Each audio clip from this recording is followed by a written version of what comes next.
박준서는 거의 10년 된 아내 이서연의 충격적인 소식을 담은 전화를 받기 전까지 소파에 앉아 스마트폰에 시선을 고정하고 있었다. 조금 전 한 흥신소 직원이 서연의 기만을 폭로했다. 그녀는 그에게 거짓말을 하고 애인과 함께 제주도로 향하는 중이었다. 10년간의 관계에 헌신했던 자신의 순진함에 대해 준서는 생각했다. 이제 그녀의 거짓말로 모든 것이 산산조각 났다. 그는 아메리카노를 한 모금 마시고 소파에 기댔다. 그들의 역사를 되짚어 보았다. 13년 전 둘 다 경영학을 전공하던 대학 캠퍼스에서 만났다. 그들의 로맨스는 꽃을 피웠고 졸업 후 결혼으로 이어졌다. 준서는 아버지의 타이어 유통회사에 입사하여 다양한 직무를 익혔고 회계부서의 부장 자리까지 올랐다. 그는 은퇴를 앞둔 김재무이사의 뒤를 이어 회사를 물려받기를 꿈꿨다. 결혼 후 서연은 공인중개사로서의 경력을 쌓았고 부동산 시장이 어려운 시기에도 뛰어난 실적을 보였다. 그들은 좋은 집과 새 차를 소유하며 편안하게 살았다. 아이는 없었지만 겉보기에는 안정적인 결혼 생활을 하는 듯했다. 처음에는 그것이 축복이라고 생각했다. 서연이 불임 문제를 언급하며 난관 수술을 받았다고 했기 때문이다. 입양을 제안했지만 그녀는 거절했다. 최근 들어 그녀의 외부 활동이 잦아지고 특히 늦게 귀가하는 일이 많아지면서 그의 의심은 싹 텄다. 그가 걱정을 표해도 그녀는 일 스트레스 때문이라며 일축했다. 어느 날 밤 헝클어진 모습으로 옷에 담배 냄새를 풍기며 귀가한 그녀에게 그가 물었다. 어디 있다 이제 와. 그냥 친구들이랑 한잔했어. 그녀는 방어적으로 대답했다. 내 사생활이야 준서 씨. 나도 내 몸 하나는 챙길 수 있어. 준서는 그녀의 평소와 다른 말투에 깜짝 놀랐다. 그의 반응을 본 그녀는 부드러워졌다. 미안해요 자기야. 그냥 요즘 일이 너무 힘들어서 그래. 전에도 힘든 시장 상황 잘 견뎌냈잖아. 뭐가 달라진 거야? 그가 지적했다. 요즘은 정말 그 어느 때보다 힘들어. 경쟁도 치열하고 압박도 엄청나거든. 이해해. 하지만 나한테까지 그렇게 날카롭게 굴지는 마. 난 항상 당신 편이잖아. 그가 그녀를 안심시켰다. 그녀는 그를 껴안으며 후회를 표했다. 당신 말이 맞아요. 미안해. 알았어. 근데 가서 좀 씻고 와. 담배 냄새가 너무 심해. 미안. 클럽의 담배 연기가 자욱해서 그랬나 봐. 그녀는 샤워하러 갔다. 그녀가 침실로 돌아왔을 때 그는 이미 잠들어 있었다. 시간이 흐르면서 그들의 관계는 일주일에 여러 번에서 한 달에 한두 번으로 줄어들었다. 그녀는 그의 삶에 대한 관심이 줄었고 사무실에 있다고 말했지만 실제로는 그렇지 않은 뻔한 거짓말도 눈에 띄었다. 그는 그녀의 폭발적인 반응을 예상하며 대면하기를 꺼렸다. 그는 그녀 옆에 누워 깨어 있으면서 그녀가 얼마나 더 많은 거짓말을 했을지 생각했다. 그녀를 바라보는 그의 눈에는 걱정이 가득했다. 무슨 생각해, 자기야? 그녀가 물었다. 걱정이 돼서. 그가 인정했다. 뭐가? 우리 점점 멀어지는 것 같아서. 아직 날 사랑해? 물론이지 여보. 그녀는 그를 껴안으며 안심시켰다. 알잖아. 그렇지. 솔직히 잘 모르겠어. 당신이 사랑한다고 말한 지 꽤 됐고 우리 관계도 소원해졌잖아. 집에 있는 시간보다 밖에 있는 시간이 더 많고. 미안해요. 일이 너무 힘들어서 그랬어. 정말 사랑해. 제발 날 믿어줘. 더 보여줄 수 있어? 그가 요청했다. 물론이지. 자기야. 그녀는 그에게 키스하며 확신시켰다. 그날 밤 그들은 사랑을 나눴고 준서의 걱정은 일시적으로 가라앉았다. 하지만 불안감은 여전히 남아있었다. 한 달이 지나고 같은 패턴이 반복되었다. 준서는 무언가 더 깊은 문제가 있다고 의심하기 시작했다. 어느 날 친구 민준이 급하게 만나자고 연락했다. 그래, 호프집 가서 맥주나 한잔하자. 준서가 동의했다. 전화로 말하긴 좀 그래. 민준이 주장했다. 호프집에서 만난 민준은 폭탄을 터뜨렸다. 오늘 내 아내를 봤어. 아, 서연이? 부동산 일 때문에 집 보여주고 있었겠지. 준서가 어깨를 으쓱했다. 확실해. 민준이 단언했다. 근데 부동산 일이 그렇게 친밀한 스킨십을 포함하는 줄은 몰랐네. 뭐? 농담이지? 준서가 소리쳤다. 농담이었으면 좋겠다. 민준이 한숨을 쉬었다. 서연이가 다른 남자랑 손잡고 키스하는 걸 봤어. 그냥 가벼운 게 아니었어. 그럴 리가 없어. 확실히 서연이 맞았어? 민준은 그에게 스마트폰으로 찍은 사진을 보여주었다. 의심의 여지가 없었다. 젠장. 준서가 중얼거리며 사진을 보내달라고 했다. 알았어. 카톡으로 보내줄게. 민준이 동의하며 물었다. 이제 어쩔 거야? 나도 모르겠다. 완전히 뒤통수 맞았어.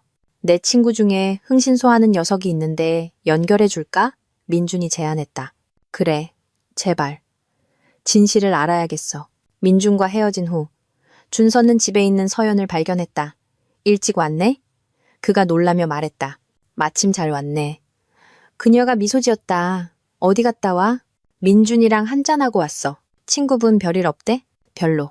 와이프가 바람 피운대. 준서가 그녀의 반응을 살피며 말했다. 어머, 서연은 순진한 척했다. 그래, 악몽 같은 일이지.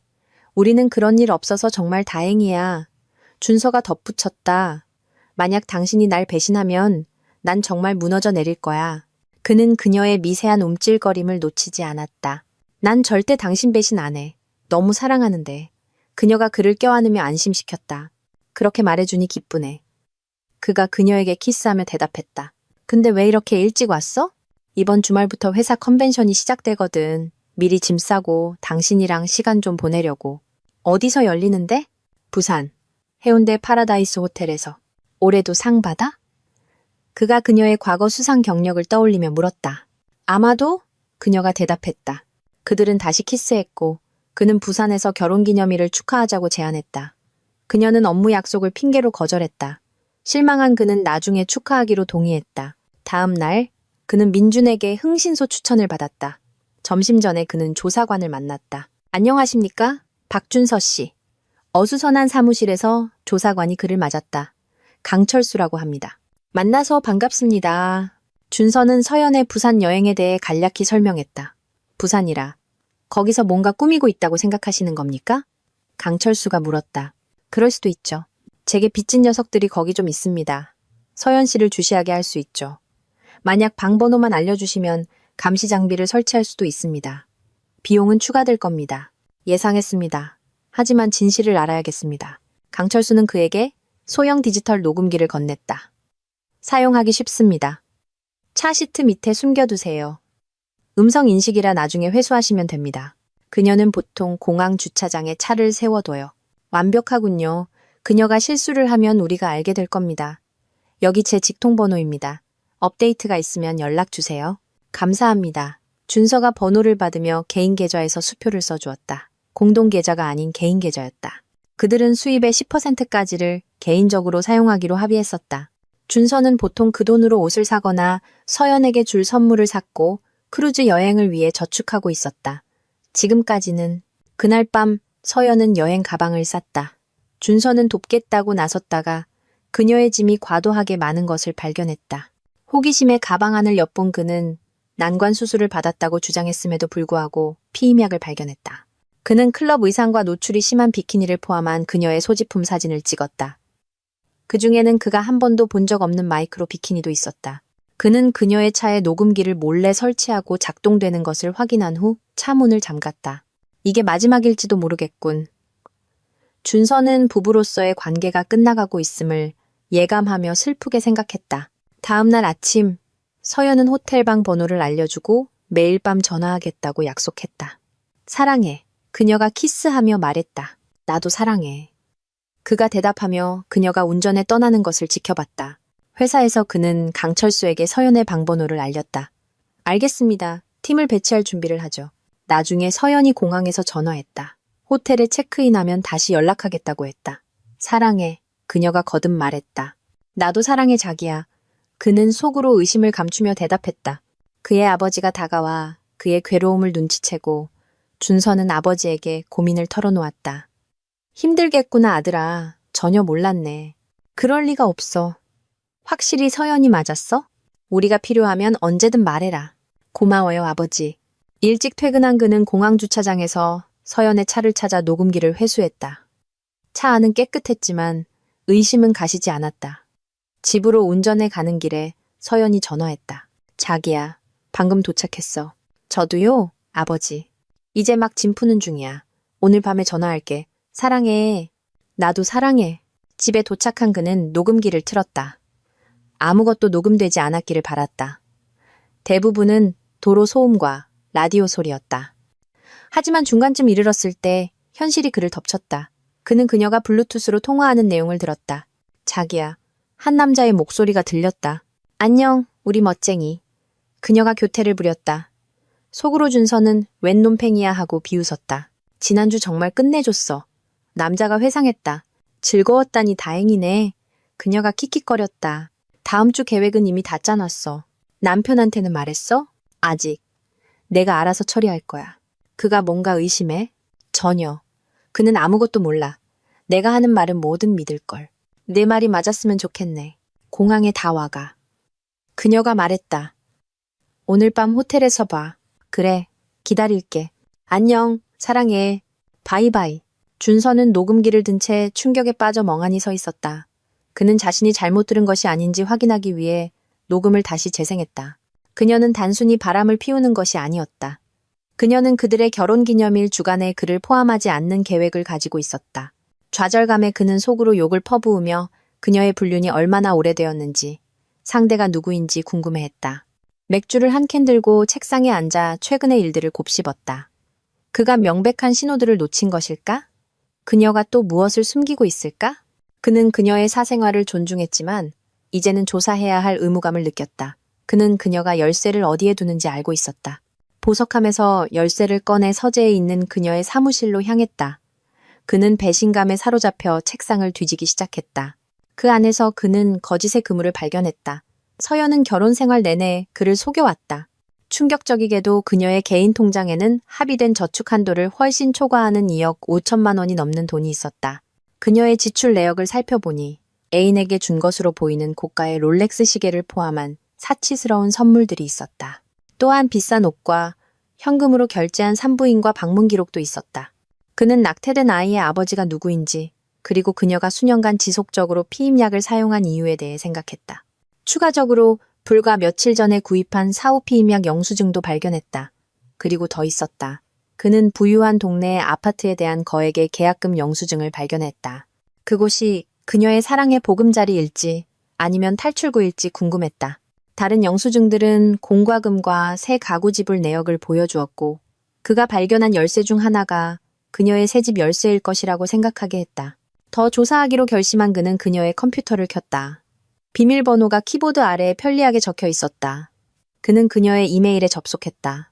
그녀의 자격증명이 저장되어 있는 것을 보고 그녀가 얼마나 자신의 비밀에 자신감을 가졌는지 알 수 있었다. 충격적이게도 그는 윤태진과 주고받은 이메일을 발견했다. 그 내용은 그가 그녀의 행동 변화를 처음 감지했던 거의 1년 전부터 시작된 육체적 만남을 상세히 담고 있었다.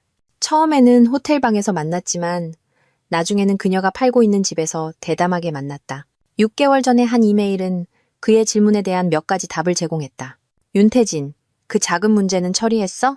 이서연, 오늘 가서 중절수술 받고 왔어. 윤태진, 아깝네. 그냥 낯이 그랬어.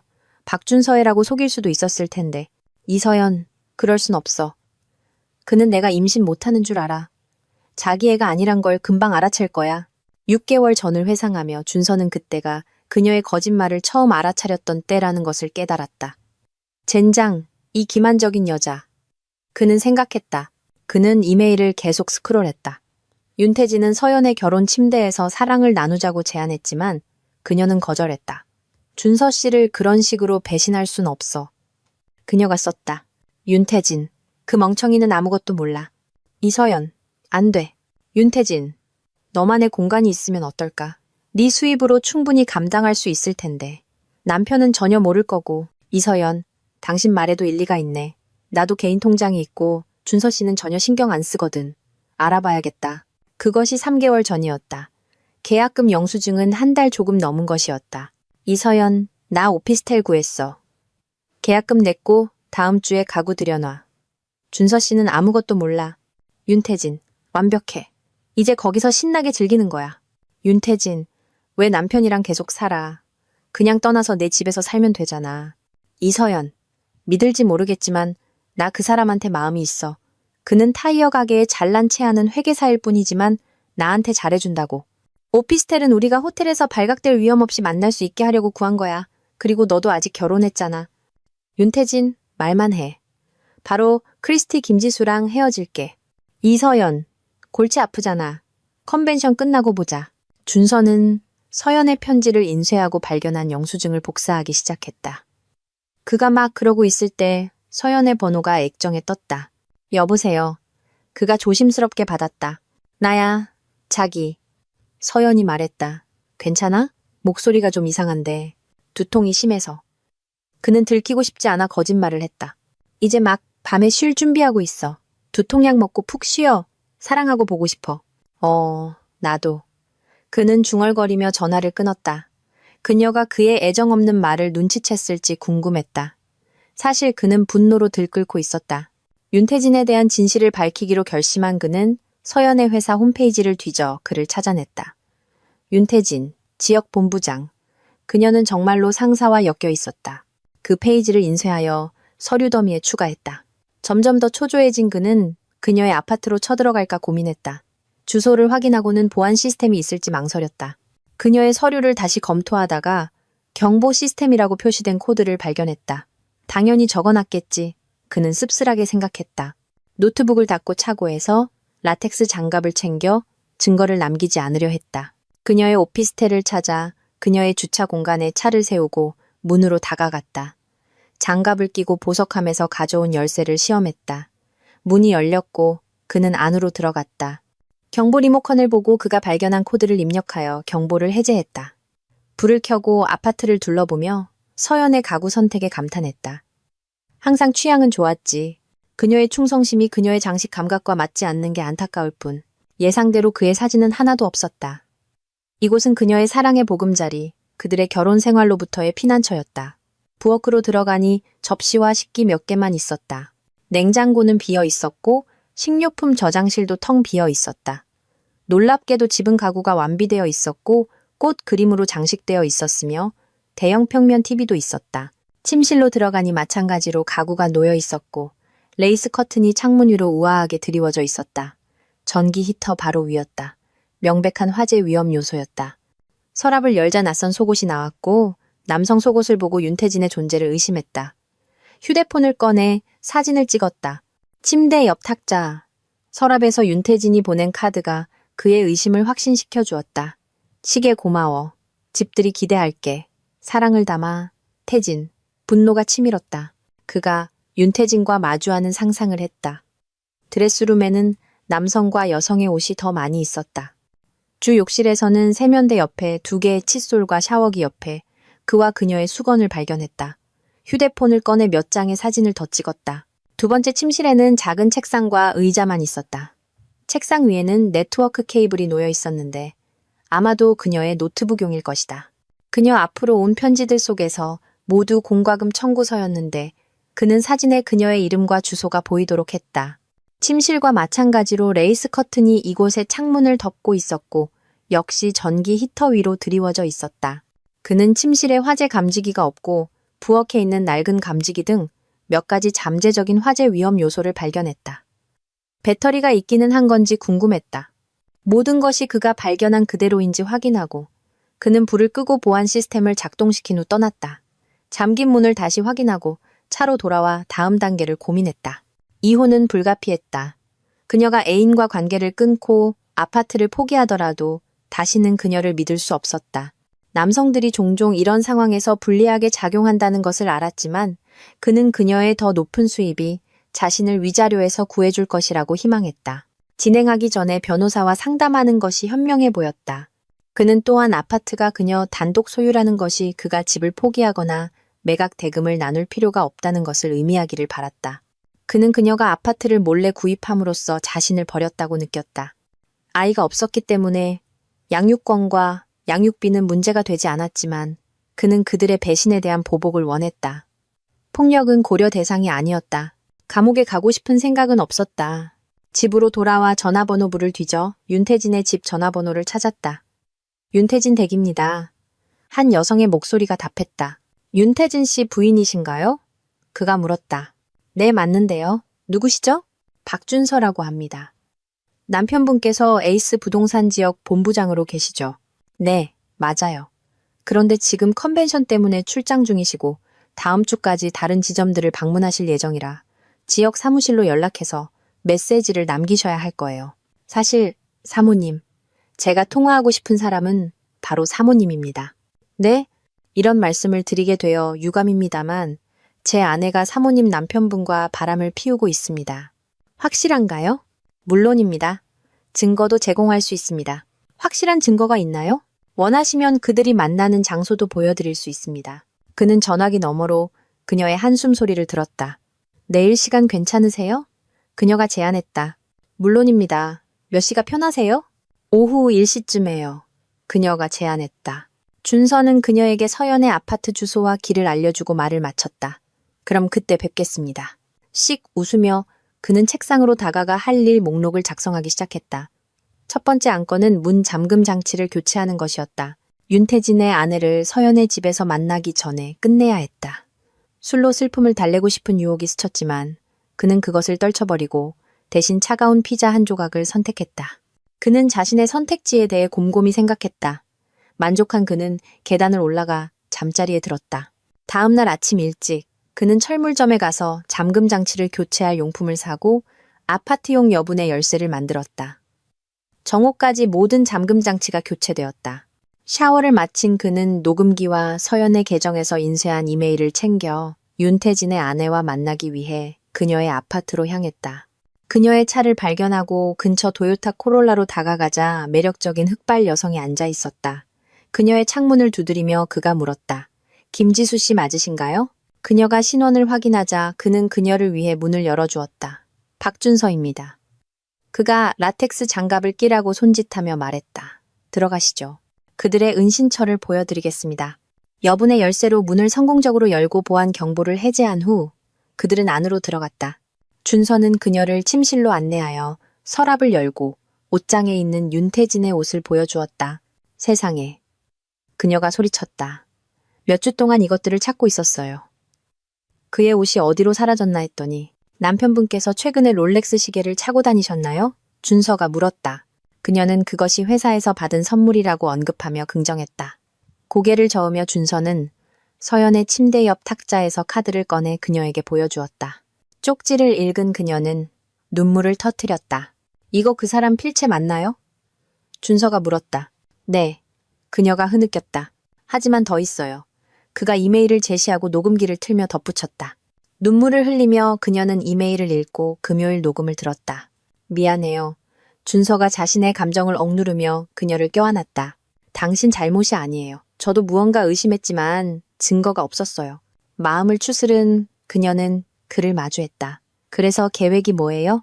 이혼 소송할 겁니다. 그가 선언했다. 저도 그 인간 보자마자 쫓아낼 거예요. 그녀가 다짐했다. 갑자기 그녀의 얼굴이 밝아졌다. 좋은 생각이 있어요. 뭔데요? 우리가 그들이 여기서 같이 살도록 도와주는 건 어때요? 준서는 잠시 고민하다가 미소 지었다. 그거 좋네요. 하지만 서둘러야 해요. 그들 곧 돌아올 거예요. 태진 씨는 컨벤션 끝나고 일주일 동안 출장 간다고 했어요. 아마 서연 씨도 떠날 이유를 찾을 거예요. 녹음된 대화를 떠올리며 준서는 욕을 내뱉었다. 젠장, 당신 말이 맞아요. 하지만 전 제 집에서 그녀의 물건들을 당장 치워버리고 싶어요. 동감이에요. 3시간 뒤에 여기서 다시 만나요? 좋아요. 전 그녀 물건들을 싸놓을게요. 시간 맞춰 돌아올 수 있을 거예요. 그때 봐요. 그녀가 일어서며 말했다. 준서는 그녀의 작은 키와 매력에 놀라 그녀를 바라보았다. 그는 윤태진이 왜 그녀를 두고 바람을 피웠는지 이해할 수 없었다. 그들은 오피스텔을 떠나 3시간 후에 다시 만났다. 그들의 차는 두 사람의 물건이 담긴 가방으로 가득 차 있었다. 그들은 가구가 거의 없는 두 번째 침실에 가방들을 던져 넣었다. 바람 피운 배우자들이 모든 것을 정리하는데 몇 시간이 걸릴 것을 알았기 때문에 파손에 대해 걱정하지 않았다. 난 그 사람 물건들 조심스럽게 다루지 않았는데 당신은 어땠어요? 그녀가 말했다. 준서는 웃었다. 저도 마찬가지예요. 그가 그녀와 하이파이브를 하며 인정했다. 그녀를 흘끗 보며 그가 말했다. 당신은 어떨지 모르겠지만 전 배가 고파 죽겠어요. 저도요. 육즙 가득한 햄버거가 정말 먹고 싶네요.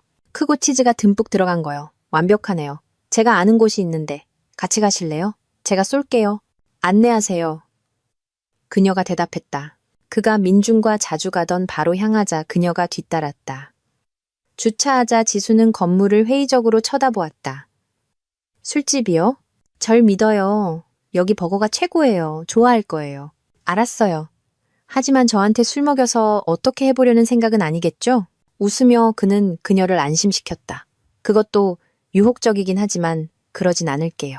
아쉽네. 그녀가 웃으며 농담했다. 안으로 들어가 그들은 맥주, 버거, 감자튀김을 주문하고 실패한 결혼 생활에 대한 이야기를 나누었다. 그들의 이야기는 비슷한 점이 많았다. 대학에서 만나 빨리 결혼했지만 아이에 대한 욕구는 달랐다. 그가 그녀에게 회계사인지 묻자 그녀는 부정하며 언젠가 도전해보고 싶다고 말했다. 준서는 자신의 직업 배경을 공유하며 그의 분야에 기회가 있다고 언급했다. 이력서 주시면 서로 도울 수 있을지도 모르죠. 물론이죠, 준서 씨. 그녀가 버거를 한 입 베어 물며 대답했다. 그의 휴대폰이 서연의 발신자 정보와 함께 울리며 순간을 방해했다. 중립적인 톤으로 전화를 받자 서연의 술에 취한 목소리가 들려왔다. 자기야. 그녀가 흥얼거렸다. 뭐해? 그냥 바에서 버거 먹고 있어. 무슨 일이야? 있잖아, 나 최우수 영업사원상 탔어. 그가 반응하기도 전에 그녀가 불쑥 말했다. 축하해. 그가 무미건조하게 말했다. 그리고 회사에서 다음 주에 여기 부산에 남아서 현지 직원들이랑 일하라고 하네. 그녀는 그가 이미 거짓말인 줄 아는 이야기를 꾸며냈다. 잘 됐네. 그가 열광하는 척했다. 이번 주 수요일 우리 결혼기념일은 어떡하고? 알아. 미안해. 다음 주말에 축하하면 어떨까? 걱정 마. 이해해. 당신 일이 중요하잖아. 큰 기회를 놓치면 안 되지. 그게 무슨 뜻이야? 그녀가 따졌다. 아무것도 아니야. 그냥 우리 10주년 기념일은 한 번뿐이지만 당신 일이 중요하다는 걸 안다는 거지. 스트레스 받지 마. 일도 중요하지만 난 당신이 날 위해 기뻐해 줄 줄 알았어. 그녀가 한숨 쉬었다. 기뻐. 가서 당신 직원들이랑 일해. 난 괜찮을 거야. 사랑해. 그녀가 확언했다. 그래, 나도. 끊을게. 전화를 끊고 그는 지수에게 돌아섰다. 이걸로 끝났네요. 그녀는 동정적으로 고개를 저었다. 당신 기념일보다 태진 씨를 선택했네요. 그녀가 그의 손 위에 위로의 손을 얹었다. 그는 눈물을 참았다. 거의 모르는 남자가 자신의 아내보다 더 많은 관심을 보이다니 정말 실망스러웠다. 미안해요. 그녀가 제안했다. 고마워요. 그는 미소를 지으려 했었다. 그는 강철수의 명함을 꺼내 그의 직통번호로 전화를 걸었다. 강철수 씨? 박준서입니다. 방금 서연이와 통화했는데 다음 주까지 부산에 있을 거라고 하네요. 안 믿으시는 거죠? 강철수가 물었다. 조금도요. 마침 보고서를 작성 중이었는데 제 사람들에게 그들을 감시하라고 하겠습니다. 컨퍼런스는 몇 시간 전에 끝났고 그들은 즐거운 시간을 보내고 있는 것 같습니다. 대부분의 참석자들은 내일 집으로 돌아갈 겁니다. 아, 그리고 부인과 그 애인은 어젯밤을 함께 보냈습니다. 제가 영상 자료를 가지고 있는데 보시겠습니까? 보고서에 포함해서 이메일로 보내드리겠습니다. 그렇게 해주시면 좋겠네요. 준서가 인정했다. 감사합니다. 전화를 끊고 그는 지수에게 돌아섰다. 내일이면 모든 게 밝혀질 거예요. 제 흥신소 직원이 저 두 사랑꾼이 밤을 같이 보낸 걸 잡았대요. 영상도 좀 보내준다는데 같이 보실래요? 썩 내키진 않지만 봐야 할 것 같아요. 이해해요. 그럼 저희 집으로 가시죠. 술집에서 계산을 마친 후 그들은 그의 집으로 향했다. 집에 도착하여 그의 서재에 자리를 잡자 이메일로 영상이 도착했다. 시작하기 전에 뭐 좀 마실래요? 네. 콜라 있으면 주세요. 콜라 2잔 가져올게요. 그가 부엌으로 향했다. 차가운 탄산음료를 들고 돌아온 그는 영상을 재생했다. 그들은 서연과 윤태진이 다양한 육체적 행위를 하는 것을 지켜보았다. 지수와 준서는 배우자들이 서로의 시간을 즐기는 모습을 보며 감정을 억누르기 위해 애썼다. 이어지는 베갯머리 대화는 더욱 가슴 아팠다. 서연, 우리 배우자들은 지금쯤 뭐하고 있을까? 태진, 내가 지수를 안다면 아마 재미없는 영화나 보고 있겠지. 아니면 그 유치한 책에 코 밟고 있거나. 서연, 무슨 말인지 알 것 같아. 준서 씨는 아마 그 지루한 엑셀 시트나 주식 보고서에 파묻혀 있겠지. 무슨 세상을 구하는 영웅이라도 되는 줄 아나 봐. 고작 타이어 파는 아버지 회사에서 일하면서 말이야. 그래서 내일 시상식 끝나고 그 바보한테는 뭐라고 둘러댈 거야? 태진, 정했어. 그냥 부산에서 일주일 더 머물면서 현지 직원들 교육 좀 도와달라고 요청받았다고 할 거야. 그는 그걸 꿀꺽 삼킬걸. 내가 하는 말은 뭐든 믿을 테니까. 내가 다리 녹색 치즈로 만들어졌다고 해도 믿을 놈이야. 서연, 그가 눈치챌 때쯤이면 우린 제주도 해변에서 빈둥거리고 있겠지. 태진, 네가 산 그 새로운 비키니 입은 모습 빨리 보고 싶다. 지수가 폭발했다. 제주도라고? 저 미친년이 어떤 잡놈을 제주도로 데려가? 내 저놈의 내장을 다 뽑아버릴 거야. 그녀는 준서를 향해 돌아섰다. 당신 아내를 잡년이라고 해서 미안해요. 사과할 필요 없어요. 저도 같은 생각이니까요. 그들은 다시 영상에 집중했다. 태진, 결혼기념일은 어떡하고? 그냥 건너뛸 거야? 서연, 스테이크 하우스에서 저녁 먹는 것보다 제주도가 훨씬 더 매력적이지. 나중에 잘해주겠다고 약속했어. 그럴 수도 있고 아닐 수도 있고. 태진, 너 정말 냉혈한인 거 알아? 서연, 어깨를 으쓱하며 고작 10주년이잖아. 앞으로 더 많을 텐데. 지금 그게 뭐가 중요해? 난 네가 필요해. 그 말과 함께 그들은 다시 행동을 재개했고 준서는 영상을 멈췄다. 볼 만큼 봤어요. 당신은요? 지수는 눈물을 흘리며 고개를 끄덕였다. 보고도 남았죠. 월요일에 이혼 전문 변호사랑 상담 예약할 거예요. 같이 가실래요? 그래도 될까요? 그녀가 부드럽게 물었다. 전혀요. 그가 안심시켰다. 지수는 눈물을 터뜨리며 흐느꼈다. 준서는 그녀의 어깨를 감싸며 위로의 어깨를 내주었다.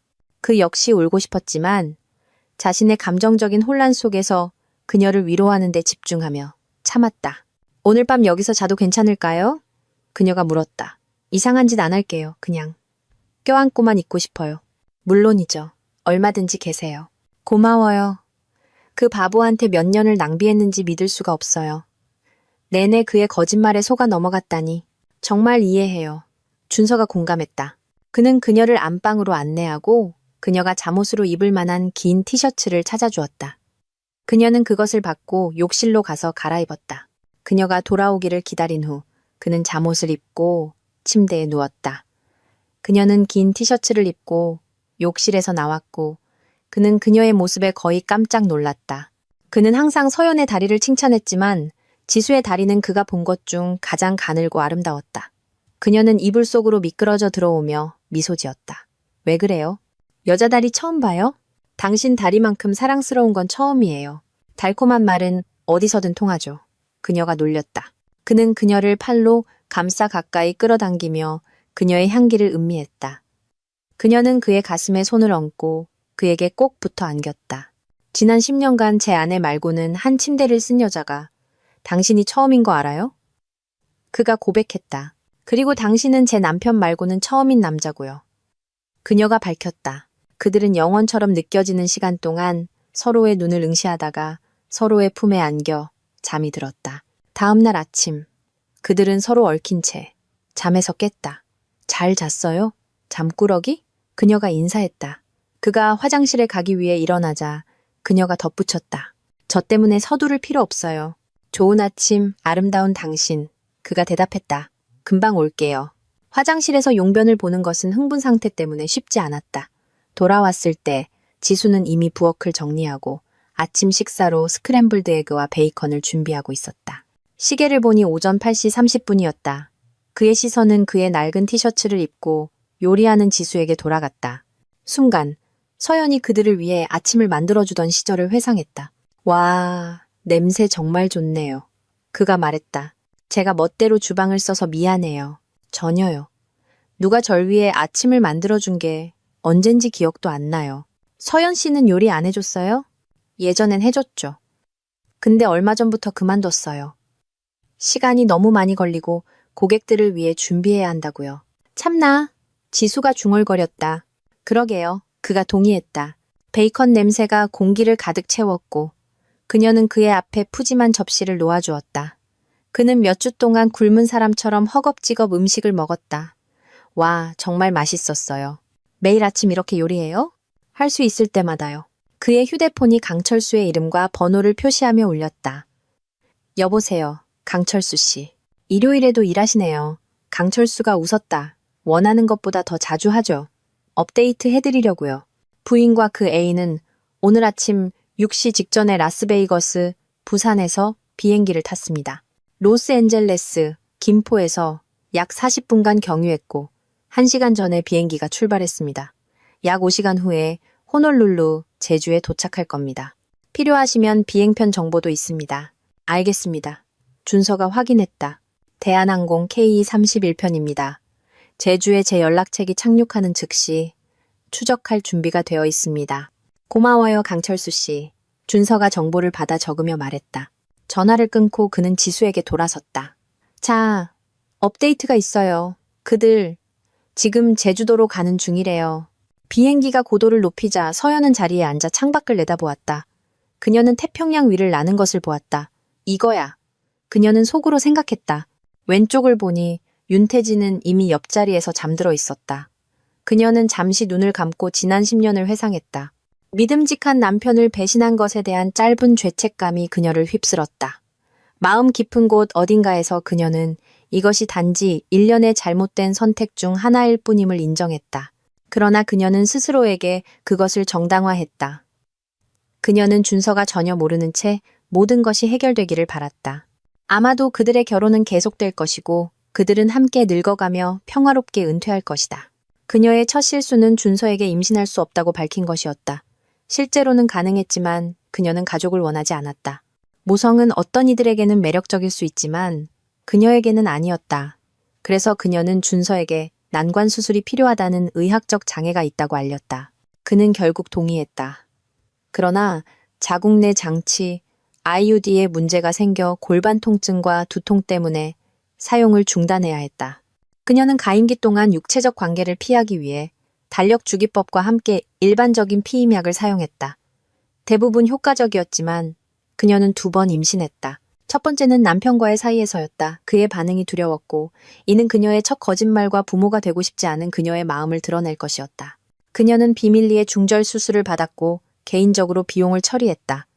다행히도 그들은 공동 계좌와 함께 별도의 계좌를 가지고 있었다. 처음에 그들은 그녀가 수입의 10%를 공동 계좌에 넣기로 합의했지만 그녀는 그 약속을 조작했다.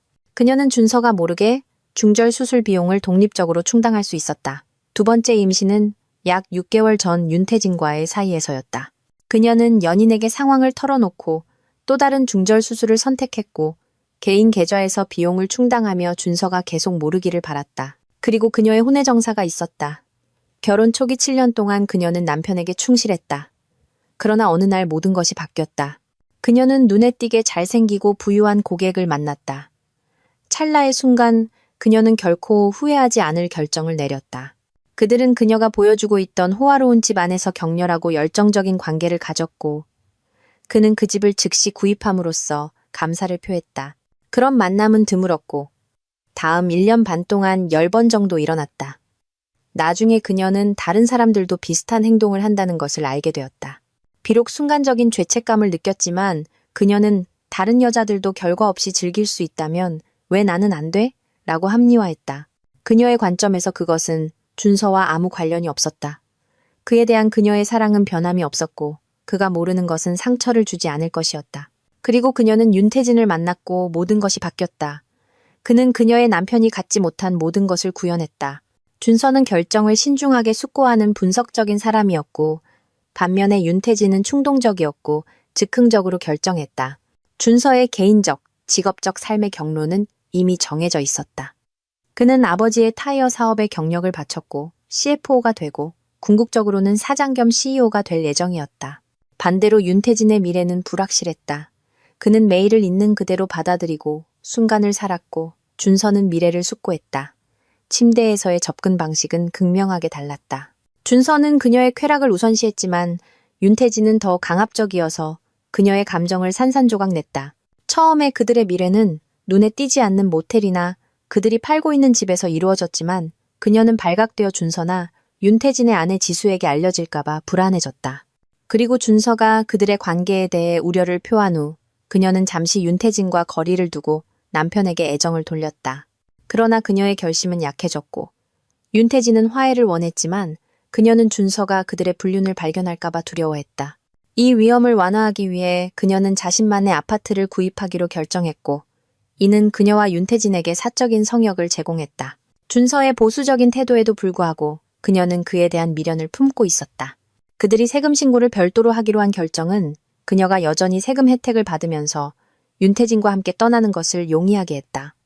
그것은 윈윈 상황처럼 보였다. 또는 그녀는 스스로를 그렇게 설득했다. 이러한 사건들은 그녀가 윤태진과 함께 제주도에서 일주일을 보낼 계획으로 절정에 달했다. 그녀는 남편과의 휴가로 위장하여 사무실에서의 부재를 숨겼다. 동시에 윤태진은 아내에게 일상적인 출장이라고 알렸다. 그녀는 준서에게 일주일간의 부산 여행이라고 속였고 그가 그녀의 모든 말을 믿을 것이라고 확신했다. 비록 10주년 결혼기념일을 놓치는 것이 유감스러웠지만 그녀는 돌아와서 보상하고 그녀의 비밀이 온전히 유지되도록 하겠다고 다짐했다. 그녀는 아래의 푸른 바다를 바라보며 미소를 지었다. 생각은 제주도로 흘러갔다. 윤태진은 그들의 여행을 위해 대담한 비키니를 샀고 그녀가 옷을 벗고 해변에서 즐기는 모습을 보고 싶어 했다. 그 생각은 그녀의 허벅지 사이에 흥분을 일으켰고 바로 지금 그 충동에 굴복하고 싶은 유혹을 느꼈다. 나중에 화장실에서 몰래 만나볼까 생각하며 그녀는 휴대폰을 흘끗 보았다. 준서로부터 메시지를 반쯤 기대했지만 그가 전화나 대면 소통을 선호하는 것은 놀랍지 않았다. 그녀의 입가에 미소가 번졌다. 갑작스러운 흔들림과 엔진 소리의 변화는 난기류를 암시했다. 비행기가 급강하하고 엔진 소리가 바뀌자 두려움이 엄습했다. 창밖을 내다본 그녀는 상황의 심각성을 깨달았다. 기내에는 공황이 터져 나왔고 중력이 그녀를 좌석으로 짓눌렀다. 바깥 풍경은 그들의 추락을 확인시켜 주었다. 오, 신이시여. 체념이 그녀를 덮쳤다. 이게 끝이구나. 우리는 추락하고 있어. 난 죽을 거야. 산소 마스크가 내려왔고 윤태진을 포함한 승객들은 승무원들이 불가피한 상황에 대비시키는 동안 비명을 질렀다. 눈물을 흘리며 그녀는 휴대폰을 마지막으로 쳐다보고 마지막 결정을 위해 마음을 다잡았다. 준서와 지수는 아침 식사를 마치고 마지막 설거지를 정리한 후 불충실한 파트너들에 대한 전략을 짜기 위해 테이블로 돌아왔다. 준서는 지수의 분석적인 기술에 감탄하며 서연과 몇 달 동안 없었던 새로운 친밀감을 느꼈다. 그가 신선한 커피 한 잔을 들고 테이블로 돌아왔을 때 그의 휴대폰이 서연의 이름과 번호를 표시하며 울렸다. 스피커폰으로 설정하고 전화를 받자 배경의 소란과 멀리서 들리는 외침 속에서 서연의 공황에 찬 목소리가 들려왔다. 준서 씨! 그녀가 소리쳤다. 서연 씨, 무슨 일이야? 그가 듣기 위해 애쓰며 물었다. 비행기, 추락, 미안. 그녀의 목소리가 갈라지다가 갑자기 전화가 끊겼다. 멍한 채로 준서와 지수는 서로를 쳐다보았다. 서연에게 다시 전화하려 했지만 소용없었고 바로 음성 사서함으로 넘어갔다. 지수에게 돌아선 준서는 그녀에게 윤태진에게 연락하라고 재촉했다. 지수는 핸드백에서 휴대폰을 꺼내 윤태진의 번호를 눌렀지만 그건 역시 응답 없이 음성 사서함으로 넘어갔다. 준서는 서재로 가서 컴퓨터를 켜고 더 많은 정보를 찾았다. 검색 엔진을 통해 항공사 연락처를 찾은 후 전화를 걸었고 처음에는 거절당했지만 결국 비행기 추락 보고를 조사 중이라는 사람과 통화할 수 있었다. 그와 지수의 연락처, 그리고 서영과 윤태진의 정보를 남기고 업데이트가 있으면 통보받을 것이라는 약속을 받았다.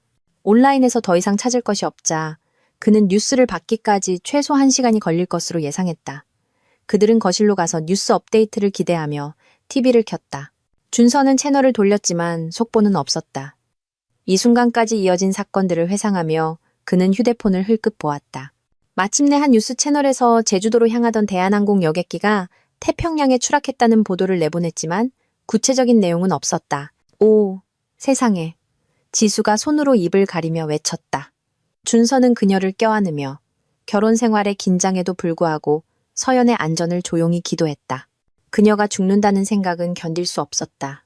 1시간 후 전화가 울렸다. 준서는 TV를 음소거하고 전화를 받았다. 박준서 씨? 한 여성의 목소리가 물었다. 네, 맞습니다. 부인께서 탑승하신 비행기가 추락했다는 소식을 전해드리려고 전화했습니다. 현재로서는 더 자세한 내용이 없지만 알게 되는 대로 업데이트해드리겠습니다.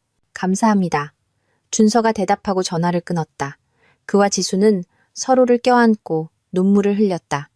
잠시 후 지수의 전화가 울려 같은 암울한 소식을 전했다. 곧이어 그의 아버지가 전화했다. 부모님은 이런 뉴스를 들으면 종종 연락하셨다. 준서야. 네, 아버지. 잘 지내세요? 방금 교회에서 돌아왔다. 사고 소식 봤니? 네, 봤어요. 끔찍하구나. 그나저나 서연이는 어떠니? 부산에서 돌아오는 길 아니었니? 상황이 안 좋아요, 아버지.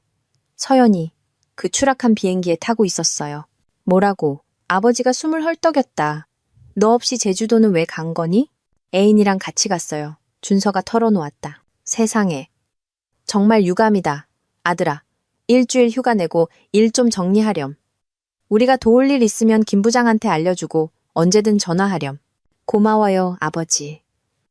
준서가 감사하게 말했다. 전화를 끊고 그의 마음은 여러 감정이 뒤섞여 소용돌이쳤다.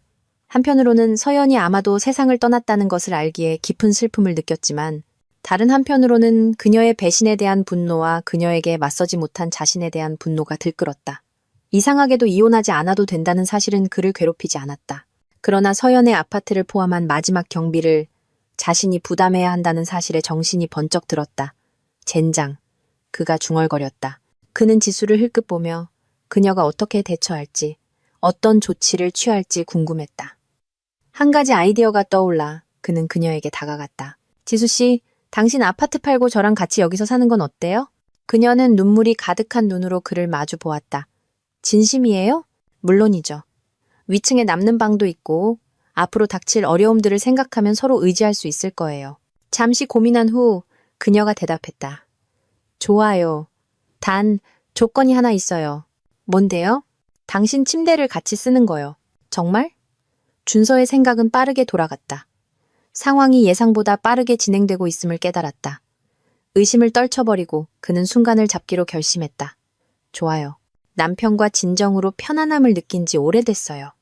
어젯밤이 몇 년 만에 처음으로 만족감을 느낀 밤이었어요. 괜찮아요? 괜찮고 말고요. 그가 그녀를 안심시켰다. 그럼 결정됐네요. 집에서 제 물건들 챙겨서 오늘 밤에 돌아올게요. 준서는 고개를 끄덕였다. 기다리고 있을게요. 그녀가 떠난 후 그는 서연의 동료인 박 대리에게 전화를 걸었다. 여보세요. 박 대리님, 저 박준서입니다. 아, 네, 준서 씨. 제주도는 어떠세요? 잘 모르겠네요. 듣기로는 이맘때쯤이면 아름답다고 하던데요. 왜요? 박 대리의 말투가 바뀌었다. 서연 씨가 회사 미팅 끝나고 두 분이서 제주도 가신다고 해서요. 가시는 중인 줄 알았어요. 사실 서연 씨는 갔지만 저랑 간 게 아니에요. 윤 본부장님이랑 갔어요. 네? 세상에. 박 대리가 놀라서 소리쳤다. 맞아요. 하지만 두 사람 다 도착하지 못했어요. 오늘 그들이 탄 비행기가 태평양에 추락했거든요. 뉴스에서 보셨을지도 모르겠네요. 어머나, 생존자는 있나요? 아무도 없을 것 같아요. 준서가 엄숙하게 대답했다. 정말 유감입니다. 삼가 조의를 표합니다. 그리고 회사에서 모든 직원을 위해 생명보험에 가입해놨어요. 제가 서류 처리를 할 텐데 항공사로부터 세부 정보를 받아야 해요. 제공해 주실 수 있나요? 네, 제가 할 수 있는 한 모아보겠습니다. 근데 질문이 하나 있어요. 뭔데요? 서연 씨가 윤 본부장님과 바람 피우는 거 알고 계셨어요? 의심은 했어요. 소문은 있었지만 확실한 건 없었어요. 저희는 사무실에서 사적인 문제에 대해 험담하지 않는 편이라서요. 이해합니다. 그럼 이만 끊겠습니다. 다시 연락드릴게요. 감사합니다, 준서 씨. 다시 한번 애도를 표합니다. 그날 저녁 지수와 함께 텔레비전을 보다가 추락 사고에 대한 뉴스 보도가 나왔다. 비행기의 마지막 순간이 추락 지점에서 불과 몇 마일 떨어진 화물선에 탑승한 승무원에 의해 포착되었다고 했다. 방송국은 비행기가 기수를 아래로 향한 채 급강하하는 아마추어 영상을 방영했다. 비행기는 물과 충돌하면서 산산조각 나는 것처럼 보였다.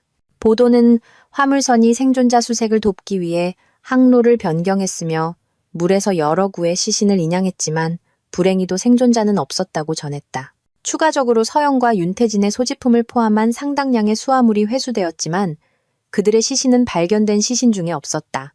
이후 몇 달 동안 준서와 지수는 정신없이 바쁜 시간을 보냈다. 지수는 준서의 집으로 이사했고 자신의 집을 팔았다. 준서는 서연의 아파트를 처리해야 했는데 그에게는 아무 가치가 없는 물건들 뿐이었다.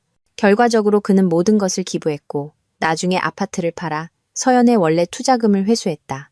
준서와 지수는 배우자 사망으로 각각 5억 원의 보험금을 받았다. 그들은 즉시 서연의 흔적을 지우기 시작했다. 사진을 버리고 장식품을 치우고 가구, 특히 침대를 교체했다. 가족들이 원하는 것을 가져갔고 차 2대를 포함한 나머지는 팔거나 기부하거나 폐차했다. 준서는 또한 서연의 은행 계좌를 해지하는 복잡한 절차를 처리했고 몇 달간의 서류 작업 끝에 약 2억 5천만 원의 수표를 받았다. 변호사들이 준서와 지수에게 접근하여 사고로부터 이익을 얻으려 했다. 추가 조사 결과 승무원들이 기내 컴퓨터 경고를 잘못 해석하고 잘못된 결정을 내렸다는 사실이 밝혀졌다.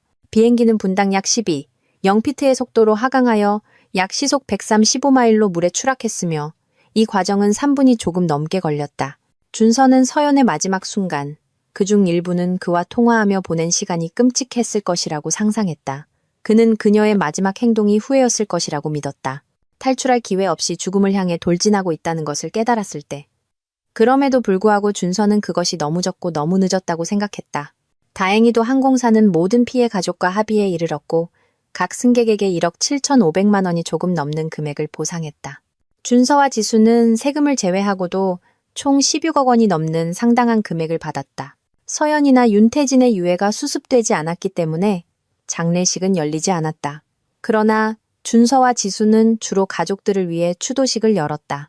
그들은 죽은 배우자들을 위해 눈물을 흘리지 않았다. 지수가 이사 온 지 3개월 만에 그녀는 직장을 그만두고 준서와 영구적으로 함께 살기로 했다. 그때쯤 그들은 깊이 사랑에 빠져 있었다. 어느 날 저녁, 동네 아웃백 스테이크하우스에서 저녁을 먹다가 준서는 한쪽 무릎을 꿇고 지수에게 청혼했다. 그녀는 기쁘게 수락했고 주변 손님들로부터 박수갈채가 터져 나왔다. 이제 저를 정식으로 당신 여자로 만들어줄 때가 됐네요. 그녀가 그에게 속삭였다. 왜요? 그가 물었다. 당신 이제 아빠가 될 거니까요. 그녀가 밝혔다. 기쁨에 겨워 준서는 그녀에게 키스를 퍼부었다. 무엇보다도 당신을 사랑해. 전 당신을 더 사랑해요. 그녀가 화답했다. 단, 부탁이 하나 있어요. 뭔데요? 다시는 비행기 타자고만 하지 말아줘요. 웃으며 준서는 그녀를 꽉 껴안았다. 걱정 마, 내 사랑 약속할게.